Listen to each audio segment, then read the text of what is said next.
ये घोटाले जो मैंने बताए थे, जो लोगों को लोन ले लेकर बाहर भगा दिए, घोटाले नहीं है क्या?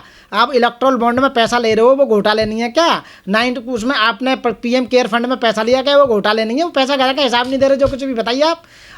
मैं ये कहना चाहूँगा, आपने 155 लाख करोड़ रुपया वर्ल्ड बैंक से ले लिया, वो घोटाला नहीं है। कहाँ गया पैसा भाई? 155 लाख करोड़, कितने? 205 लाख करोड़ कर्जा भारत पे। जो भी उसके भक्त हैं समझ लो 1,10,000 उसके खाते हिस्से में आ रहे हैं। 15 लाख तो वो जुमला था, लेकिन तुम पे इस समय मोदी जी ने जो कर्ज कर दिया है 1,10,000 एक व्यक्ति के हिस्से में आने हैं। लोग जेल जा रहे हैं सर। आपकी आंखें खुल जाएंगी। जिस तरह से श्रीलंका बर्बाद होगा ना, ऐसे भारत भी बर्बाद होने वाला है। यदि अब की बार 2024 में बीजेपी सरकार आ जाती है तो आपको पता लग जाएगी। और यदि बीजेपी सरकार हार जाती है तो सारे नेता बोरिया बिस्तरा लपेट के, जो इन्होंने पहला अपने दोस्त भगा दिए ना विदेश में, उनके पीछे पीछे ये विदेश भाग जाएंगे। आप बताइए ना, हमारी फैक्ट्री है या नेता बनाने की बीएसपी? यहाँ से लोग धोखा दे के जाते हैं। तो मैं यही तो कह रहा हूँ, फिर क्यों आते हैं इस पार्टी में? इसका मतलब है कि यहाँ से नेता बनाने की प्लेटफॉर्म है, यहाँ से नेता बन के जाते हैं। उनकी जो है, हमारी बहन जी का एक बार जिसको आशीर्वाद प्राप्त हो जाता है, वो करोड़ों करोड़ों की बोली के लायक हो जाता है। उसको आशीर्वाद मिलते ही वो एक बड़ा नेता की छाप लग जाती है, मोहर लग जाती है बहुजन समाज पार्टी की। तो आप सोचिए क्यों बीएसपी में टिकट लेने के लिए आ रहे हैं?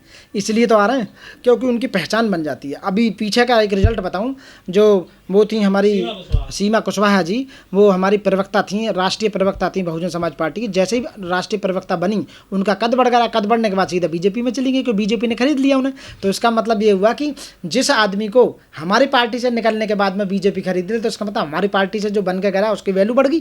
ठीक है ना? इसलिए तो हमारे यहाँ आने के बाद में वैल्यू बढ़ जाती है उस इंसान की। तो मैं यही कहूँगा कि लास्ट में ना ज़्यादा कुछ कहते हुए, चुनावी दौर है, चुनावी प्रचार है, बहुजन समाज पार्टी को वोट करें और बहन जी को मजबूत बनाएं। और आने वाले समय में आप देखिए देश को कैसे संभाला जाता है। अरविंद केजरीवाल का वजन घट गया 4.5 किलो जेल में। वो घटना, जो भ्रष्टाचारी होते हैं उनका तो घटेगा ही। यदि भ्रष्टाचार किया है तो देखा जाएगा, आएगा ही सामने। मैं उनके बारे में कोई ज़्यादा कमेंट नहीं करना चाहता। वो सरकार चला रहे हैं, वो ठीक है, दिल्ली की सरकार चला रहे हैं, वो उनकी चला रहे हैं। लेकिन इस समय बीजेपी किसी को ऊपर नहीं आने देना चाहती, वो 400 के पार आना चाह रहे हैं। तो वो केवल इसीलिए जो भी उनके सामने उठने का काम करा, दिखाई दे रहा कि ये पार्टी हमें नुकसान पहुंचा सकती है, या तो जेल में भेजेंगे या तोड़ के अपनी तरफ ले लेंगे। जो बीजेपी की वॉशिंग मशीन है, या तो उसमें आ जाओ, धूका एकदम साफ हो जाएगा। विपक्ष वालों ने तभी तो जा रहे हैं बीजेपी में। भाई कोई ना कोई तो क्लू है, जब भी तो लिया जा रहा था। गलत काम तो बीजेपी ने, सही काम कर रहे हैं ना। मोदी जी ने भी गलत काम कर रखे हैं, क्योंकि मोदी जी के ऊपर कोई है नहीं। वो सर्वे सर्वा है, देश के प्राइम मिनिस्टर है। यदि मोदी जी हट जाएंगे तो तुरंत पता लग जाएगी कितने लाख करोड़ का घोटाला हुआ। आप ऑक्सीजन की सप्लाई नहीं कर पाए, आप लोगों को दवा नहीं दे पाए, आपने 55,000 स्कूल बंद कर दिए, शिक्षा को आपने बिल्कुल नस्त नाबूद कर दिया। तो क्या ये भ्रष्टाचार नहीं है? मैं ये कहता हूँ कि बाल से लेकर पैर तक मैं एक आम आदमी हूँ। मैं एक एडवोकेट होने के नाते कह रहा हूँ कि बीजेपी का शासन बिल्कुल गलत था। जो वादे मोदी जी ने किए थे, जो जुमले किए थे, वो सारे के सारे झूठे थे। बीजेपी को वोट ना करें अब की बार। मैं ये कहूँगा कि आप जब भी वोट करें अब की बार, केवल बहुजन समाज पार्टी को वोट करें। आने वाले समय में केवल जो संविधान को लेकर चलती है, संविधान का पूरी तरह से पालन करती है, वो केवल पूरे राष्ट्र पार्टी एक ही है, वो है बहुजन समाज पार्टी, जिसकी राष्ट्र नेता बहन कुमारी मायावती जी हैं। उसके सिवा मैं कह रहा हूँ कोई भी ऐसी पार्टी नहीं है जिस पर भ्रष्टाचार के आरोप ना लगे हों। केवल बीएसपी, अभी भी जो चंदा मिला है, बीएसपी को 1 रुपया किसी ने चंदा नहीं दिया, क्योंकि हम चंदा लेते ही नहीं हैं। हम साफ छवि की पार्टी है हमारी। हम केवल मानव कल्याण के लिए, देश को डेवलप करने की बात करते हैं, देश के संस्थानों को सरकारी संस्थान बनाने की बात करते हैं, और छोटे से छोटे तबका, जो नीचे का तबका भी है, वहाँ तक उसको न्याय दिलाने की काम करते हैं। उसको शिक्षा की बात करते हैं, उसको स्वास्थ्य की बात करते हैं, उसको रोजगार की बात करते हैं, उसके चहुमुखी विकास की बात करते हैं, उसके बिजनेस की बात करते हैं।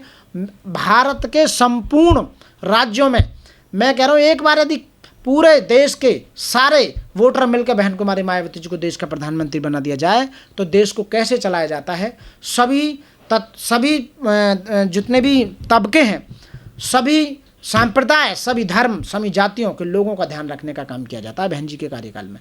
तो इसलिए मैं कहूँगा लास्ट में साथियों कि बहन कुमारी मायावती जी के कंधों को मजबूत करें। साथियों, सभी जितने हमारे कार्यकर्ता हैं वो डोर टू डोर कैंपेनिंग करें। बहन कुमारी मायावती जी के 2007 से 2012 के कार्यकाल में जितने बहन जी ने काम किए, 50 साल का काम 5 साल में काम करने का काम किया, यूपी में बौद्ध में बनाने का काम किया, केवल वो ऐसे उन लोगों को बताएं, बहन जी के कार्य के बारे में बताएं।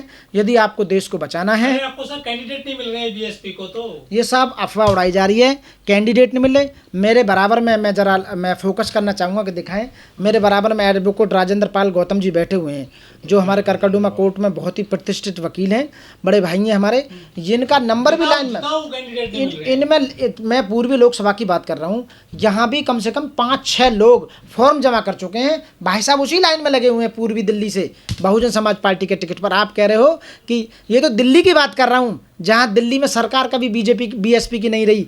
उस पार्षद नहीं है उन लोग दिल्ली में, सांसद की बात कर रहे हो। 18-18, 20-20, 22-22, 24-24 पार्षद बीएसपी के रहे, 4-4 एमपी एमएलए बीएसपी के रहे। दिल्ली में 14.2% बीएसपी का वोट रहा। कहाँ गया वोट बैंक आपका? वो मैं वही कह रहा हूँ, बहन जी को, हमारी पार्टी को बदनाम करने का काम किया गया। और हमारे वोटर्स जो है, हमारे जो लोग हैं, कच्चे कानों के लोग हैं, जैसे आप कह रहे हैं। बाबा साहब ने जब संविधान बनाकर सरकार को सौंपा, तो बाबा साहब ने संसद में वो वक्तव्य कहा कि भारत का संविधान कितना ही भी अच्छा क्यों ना हो, यदि उसे चलाने वालों की नीयत खराब होगी तो उसे खराब साबित करने का काम करेंगे। और यदि भारत का संविधान कितना भी कमज़ोर और ख़राब हो, यदि चलाने वालों की नीयत सही है तो उसे भी अच्छा साबित करने की बात कही बाबा साहब ने।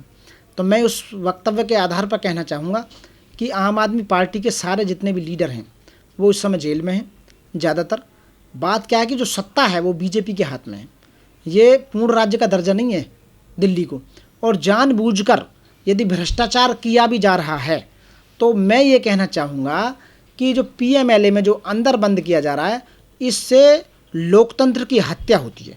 मैं ये नहीं कहूँगा कि आम आदमी पार्टी उसने घोटाला नहीं किया, वो तो इन्वेस्टिगेशन के दौरान पता चलेगा, या वो भ्रष्टाचार में गए हैं वो कोर्ट देखेगी, वो कोर्ट को पावर है। मैं केवल इतना कहना चाहूँगा, यदि वो इन्वॉल्व हैं तो एक लिमिट होनी चाहिए। जो सेंट्रल गवर्नमेंट ने पीएमएलए एक्ट पास करके बताया कि ट्रायल अंदर से ही चलेगा, 1 साल या 2 साल तक बेल नहीं होगी, ये व्यक्ति के मानव अधिकारों का जो मूल अधिकार है उनका हनन है।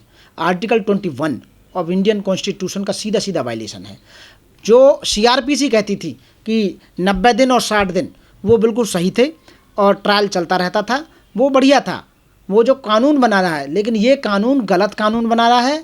इसमें अब संजय सिंह जी को जो कल बेल मिली है वो इसी आधार पर बेल मिली है कि उनके खिलाफ में कुछ एविडेंस नहीं। इसका मतलब ये है कि तुम जिस आदमी को चाहे जो तुम्हारे खिलाफ बोलेगा, जो खड़ा होगा, आपको दिखाई देगा कि ऊपर बढ़ रहा, तो उसे जब चाहे उठा कर जेल में बंद कर दोगे।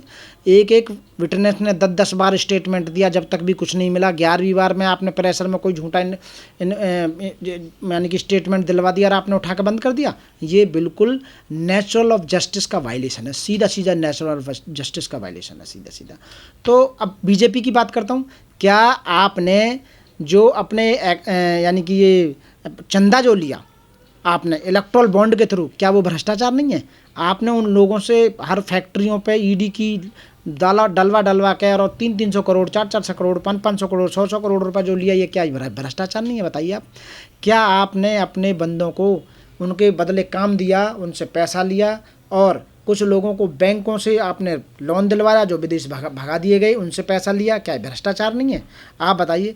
क्या आपने लोगों को झूठ बोलकर सरकार में आए, जो वादे आपने किए वो वादे पूरे नहीं किए बीजेपी ने, क्या ये भ्रष्टाचार नहीं है? आपने भारत के संविधान की कसम खाई थी, शपथ ली थी, और उसके खिलाफ में आपने ऐसे जो कॉन्स्टिट्यूशनल पोस्ट थी जिनको तुमने ध्वस्त करने का काम किया, जो ऐसे इंस्टीट्यूशन थे जिनको तुमने बर्बाद करने का काम किया, महंगाई इतनी बढ़ाई तादाद से ज़्यादा।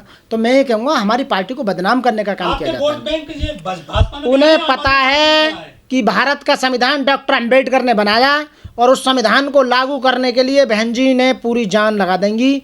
यदि बहुजन समाज पार्टी को एक बार भी पीएम बनने का मौका मिला, बहन कुमारी मायावती जी को एक बार भी पीएम बनने का मौका मिला, उन्हें पता है कि संविधान को पूरी तरह से लागू कर दिया जाएगा और जितने भ्रष्टाचारी हैं सबको जेल में डालने का काम किया जाएगा।